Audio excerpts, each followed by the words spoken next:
What's up, YouTube? Okay, so today's October 9th, and it's about 12:45 in the afternoon, and I'm out here in the Palisades right now. I haven't been out here in quite some time. I don't know, maybe like a week or so, something like that, maybe a little bit longer. But I'm here in the Palisades now, and I'm off of Ilift Street as we speak. I'm on Ilift, and then right in front of me, the cross street is Drummond. And I am happy to report that there's a lot of homes that are under construction. It looks like more and more frames and more foundations are starting to get put up. So that's great news. I know you guys love these types of videos, and I know it's very important to continuously post these updates for all of the residents and all of the people that live here in the Palisades and don't get the opportunity or chance to come by and see all of the progress that's taking place here in the Palisades. All right. And if there's one community that I'm really rooting for, it's not Malibu and the billionaires. It's right here. It's in the Alphabet Streets, and it's in the Marquez Knolls. If I'm rooting for anyone to come back, it's those two little areas, right? There's just something about them. They're special to me, and they just look like the American dream. I love those places, right? So I'm going to go ahead and do a quick little drive through of this area, and you guys can see all of the construction underway. And yeah, I hope you guys enjoy the video. And in the meantime, I'll share with you guys my thoughts and opinions about whatever I want. All right. So I hope you guys enjoy the video. Okay. Give me a second. I'll turn the camera around and we'll do a quick little drive through. Okay. I got a couple of more jobs throughout here in the Alphabet Streets. All right. Give me 1 second. Okay. All right. I hope you guys can hear me well, because we're about to get rolling. As my grandfather used to say, what did the earwig say when he fell off the cliff? Earwig go. Let's roll. All right, so right now I'm on Ilift, and I'm headed up towards the hills. And as you can see, all the hills are still, oh, maybe not. Actually, I'm zoomed out, so you might not be able to see it. But all the hills are all burned up, and they're all scored and scarred and stuff like that. And there's still all these damn trees in the Alphabet Streets. All these trees need to come out, man. I just did a job right here on the left. I dropped off a bunch of rebar ties. All right. They're building it. That's a two-story house right there on the left. And then you got another one here on the left. Another two-story house, which is good. I think that all of these homes should go deeper. They should make basements, and they should go higher as well. I mean, if you're going to really maximize the lot space, that's what you need to do. That's the way you need to go about it. You need to go deeper. Deeper's cheaper. You got this other house here on the left. Looks like it's getting pretty close to being done. I would say within the next 6 months it'll be all wrapped up. Over here on the right, looks like they're doing a lot of grading and removing that old foundation. Okay, so this is Ilift and Carey Street. And if you look to the right, you can see that two-story house that's all framed up. Looks like it's going to be a beautiful home. Okay, so that brings me to my next topic. All of these homes that are being built. Maybe not all of them, but I would say the vast majority of homes that are being rebuilt here in the Pacific Palisades, or in the Alphabet Streets anyways, are homes that were constructed within the last, let's say, 5 years. That's just my guess. And one of the reasons why I say that is because of that, if they were built within the last couple of years, or 5 years, or 7 years, whatever it was, if they were built recently, this is what has allowed them to expedite the permitting process, right? So, and that would only make sense from a logical perspective. I don't see any single-story homes. Maybe I stand corrected. It looks like this one might be a single-story home right up here on the right. But then again, that, just because it's a single-story home doesn't necessarily mean that it wasn't built within the last 5 to 10 years, right? Some people just don't want to live in a two-story home because people don't like walking up and down stairs. Man, this one's gonna be tight. I hate when people park like this. Look at this shit. I can't get by. I'm gonna have to back out. These guys parked like dicks. So, anyways, if you look to the right, these are two brand new homes under construction. And I'm sure they're gonna be beautiful. And if you look to the left, you can see this is what the Pacific Palisades originally looked like on the left-hand side. This older 1940, 50, 60 style home, right? It's not a style. I always say style. I don't know why. It's just an old home. And in my personal opinion, it should just get demolished. You know, clean slate, start from scratch. But unfortunately, doing that, you know, is time consuming. And, oh, is this guy moving now? It's time consuming, and it doesn't allow them to expedite the rebuilding process. Thank God that guy moved. I really didn't want to back up all the way down the street. Yeah, so like I was saying, if they tear this home down, which it looks like that's what they're going to be doing, they're going to be tearing that old home on the left down to the ground, and they're going to be rebuilding something newer. I think that they're only allowed to go 10% larger, which is, I guess, better than nothing. I wish that the city would just come up, get rid of all of these ridiculous 10%. Like, let these people do whatever they want. It's their property. It's their land. Let them do what they want with it. Okay? Like, who is the state and the government to dictate, right? Like, I was listening to Adam Carolla on this podcast the other day, and he was having a conversation with this guy named Grant Cardone. I love him. He's the 10X guy. He's great. And he's actually has this beautiful mansion right down the street from where Adam Carolla lives. But anyways, they're talking about how the government is really like holding up the process. They're like, I'm going to take the keys to your car, but it's still your car. It's just you can't drive the car until you do what I want you to do. You know, and that's so true. Like, where these people are held hostage, they should be able to do and build whatever they want. The government shouldn't get to dictate, right, what you get to do with your land. It's your land. You bought it. You own it. Who's the government to say anything? Right? He made the best point. He said, the government wants control, and they want you to do what they want you to do. And they especially want you to do that when it's time to pay the tax man, when it's time to pay the tax bill. It's your property. It's your lot. And you better believe it. And when it's time to pay the bill, it's your property. It's time to pay the bill. But yeah, going back to all of the building here in the Palisades, right? Like, look at this house right here on the left. That's a brand new 2-story home that was built. If it's a direct replica of what was there, or if it's something that closely resembled it, that was built within the last 5 to 10 years. It's safe to assume that. And this is why, they're able to rebuild so quickly. This house here on the left coming up, that's another perfect example. Another 2-story home that obviously wasn't built in the 40s, 50s, and 60s, or whenever the hell this community was originally built. These are all newer homes.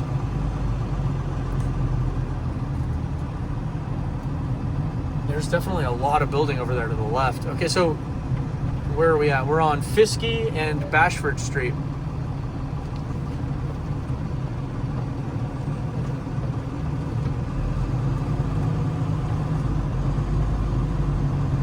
All these properties are starting to become like fenced off now too. Because they don't want people like me walking on their front porch. I don't mean any harm, man. I really don't. Look at these beautiful homes right here on the left. Okay, so looking at this home right here on the left, right? What's the value of that house going to be? Is it going to be $3 million? Is it going to be more than $3 million? What's it going to be? Is it going to be 5 million? Is it going to be 6 million? I'm actually very anxious to see, once all of these homes are constructed and finished, what's going to happen to them? Are they just going to be listed for sale? Or are people just going to go about living in them? Are these investors I think a lot of them are probably investors. But then again, I don't know. I'm just speculating. I'm not 100% sure. I think as soon as these homes are fully constructed, I think they're going right on. Actually, you know what? I take that back. I think they might postpone. They might try to put them on. If they're investors, they're going to put them on the market and try to sell them as quickly as possible so they can get rid of it.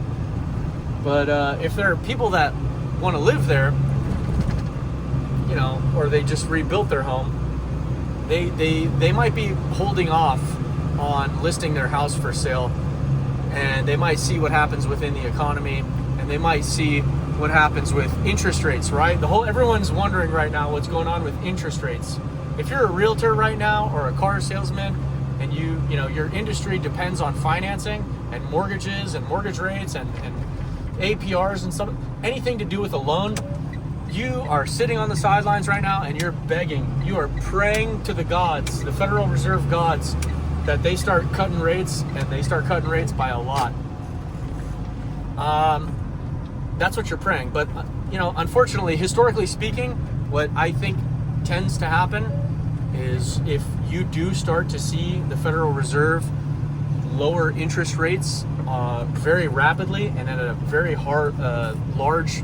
they do large rate cuts, usually that's, you know, historically speaking, that's associated with negative downturns, or in other words, recessions or a higher unemployment rate, right? And that's not good for housing. When people don't have jobs, people don't buy housing. When you go to work in the morning and, you know, you go into an office and there's 100 people working in the office and 20 of them just lost their jobs, you're not going to be in a rush to buy a house because you think that, fuck, man, maybe I might be the next on the chopping block, right? So, you know, if we do start to see the Federal Reserve cutting interest rates by a lot, I think we need to start asking ourselves why. I think if they do that, it's going to be because the unemployment rate's going up. That's just my firm belief. Could be wrong, you know, whatever. I'm okay with being wrong. It's not a big deal.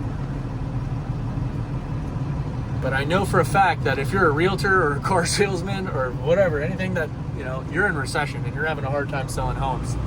You know, and winter's coming up. It's not exactly on a national basis, like it's not exactly the most optimal time coming up. These next couple of months are going to be, what is it, so October, November, December, January? Like, those aren't exactly the best months to be selling houses.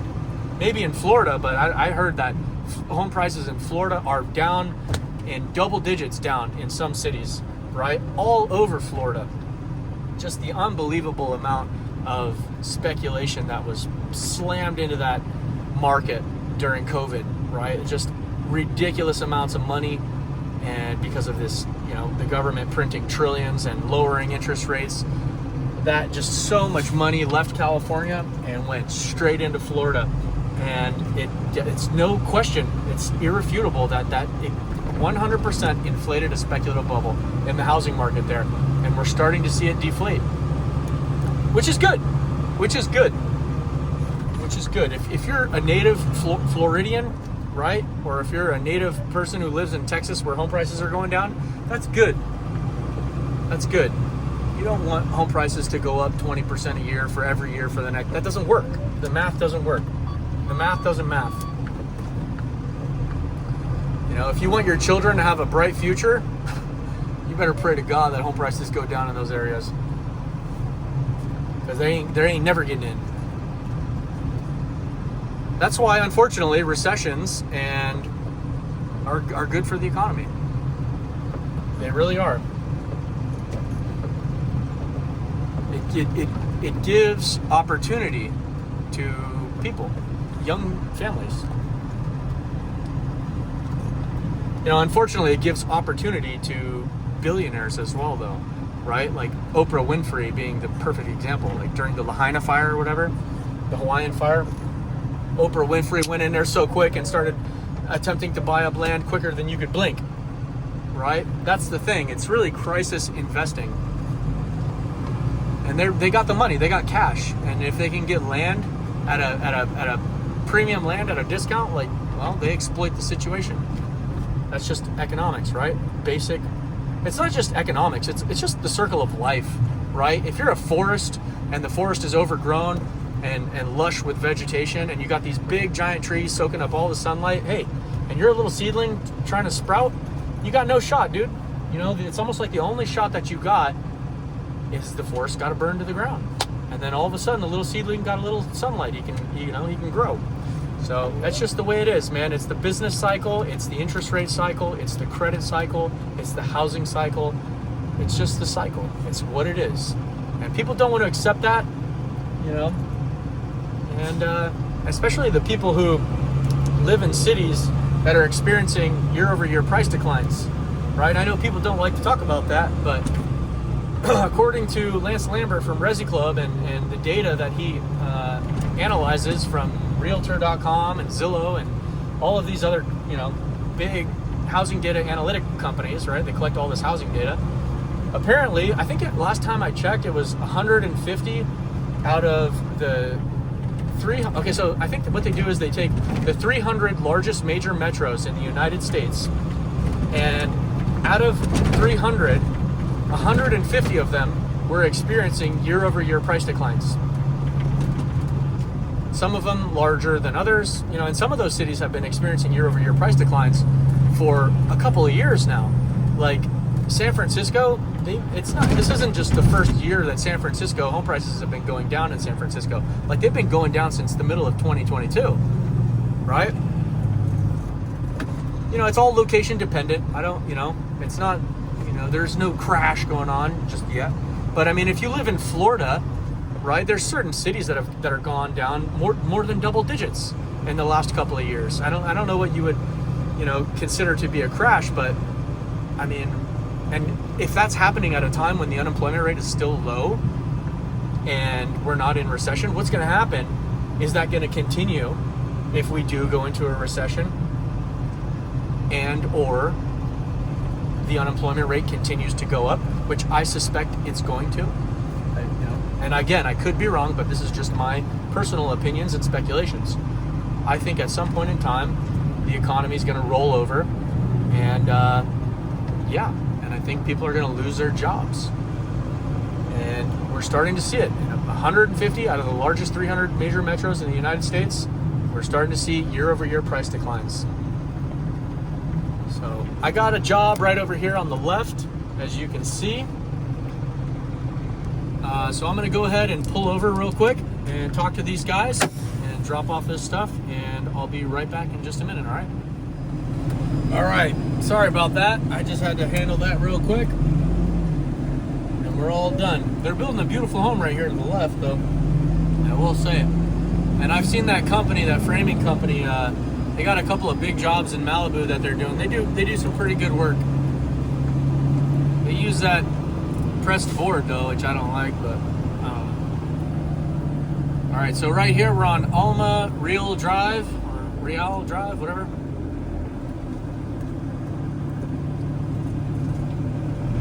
I don't exactly remember what I was talking about, and it doesn't really matter. Oh, I think I was talking about home prices nationally, right? And I go off on my little tangents. And then sometimes I bounce around. I've always been like that for some reason. I've always haven't been very good at maintaining my focus on one specific topic. My brain, like, it's constantly firing and trying to think of many things, right? So anyways, interest rates. We're talking about interest rates, right? You know, that really makes me wonder, what's this whole government shutdown thing?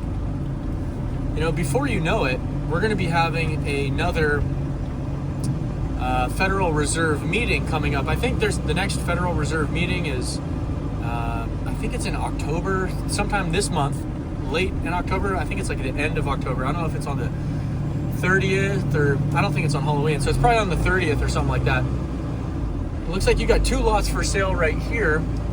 I'm not exactly sure. Let's see if I can see what the address is. 800 Alma Real Drive. Two lots for sale. Those are very nice lots, if you ask me. Not the best location because it didn't look like you have ocean views, but still. You got another lot here on the left for sale. Looks like that's 821. I could be wrong, but that's what it looked like to me.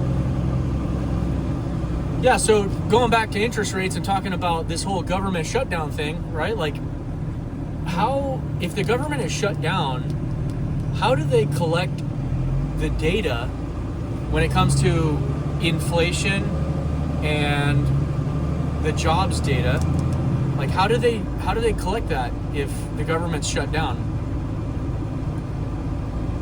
You know, that's in my understanding, this is what the Federal Reserve uses to determine whether or not they're going to raise interest rates or lower interest rates. When I say that, I mean the federal funds rate.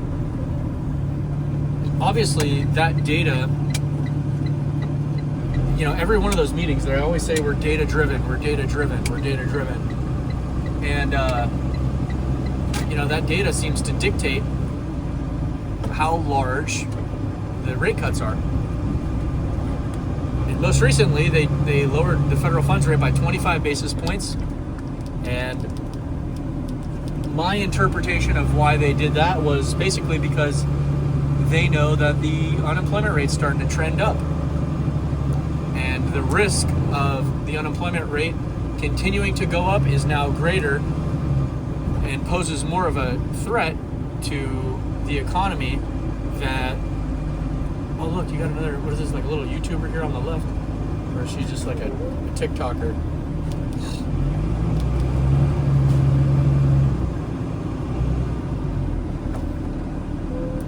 Dang, she's cute.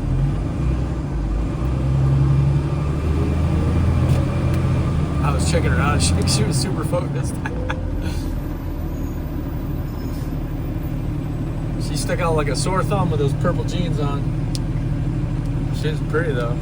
Anyways, yeah, so what do you guys think? Do you guys think that the Federal Reserve at the next meeting is going to lower interest rates?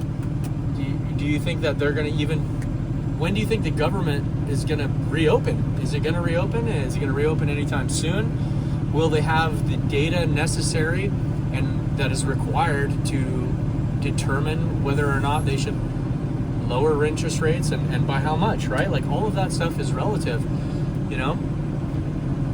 What about the inflation rate, right? Like, inflation is trending back up.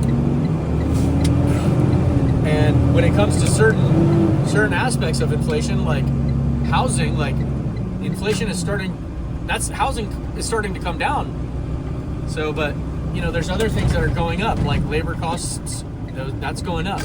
Construction materials, that's for sure going to be going up. Another example would be like luxury watches that are imported from like Switzerland or wherever, right? Like from Europe. Watch prices are going up, right? Like insurance premiums, there's no way anyone can come to the conclusion that insurance premiums are going down. They're not going down, and they're not going down anytime soon, right? They're going to be going up.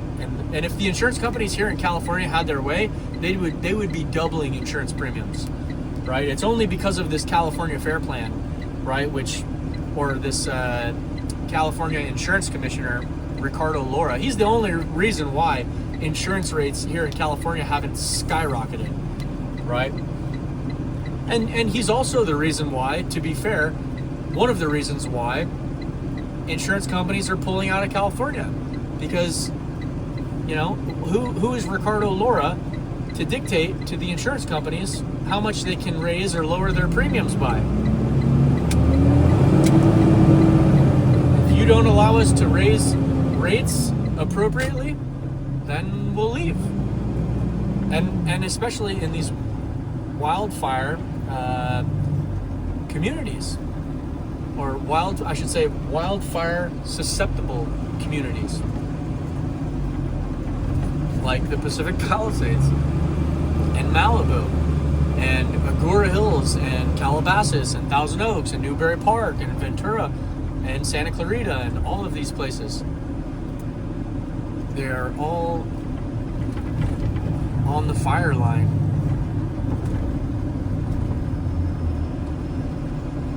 So what do you guys think? Do you guys think that the Fed's going to lower interest rates? Do you think the economy is going to go into a recession? Do you think the unemployment rate is going to continue trending in the upward direction? Do you think that the inflation rate is going to continue in the upward direction? What do you guys think? All of that matters, by the way, too. It's very important. All of that matters. Because all of that information, in my opinion, is what is going to dictate how the Federal Reserve responds. I know it's kind of a boring topic, but for whatever reason, I really enjoy it. I love talking about that stuff. I find it to be very fascinating. YouTube TV, I see you, player. You don't even know what he's talking about. You got that house there on the right being built.